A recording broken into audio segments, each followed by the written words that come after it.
Destinations are not just places that we take our guests to, they're actually our home, not just to our guests, but many of our crew members. They do spend time here, they shop here.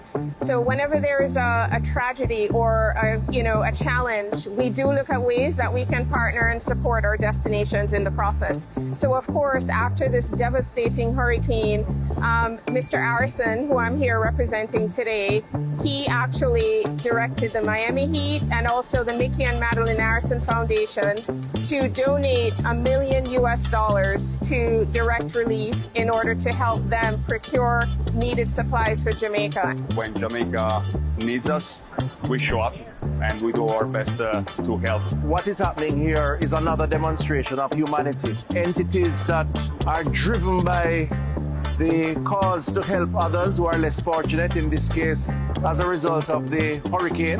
And I would similarly like to thank everyone today, from Carnival, Miami Heat, Direct Relief, certainly Ministry of Health, and the tourism community. The international partners that we work with have really showed up during this time.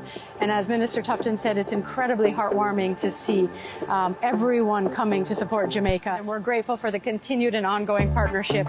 Carnival, I think this is maybe the 7th relief supply donation that they have brought in a very short space of time.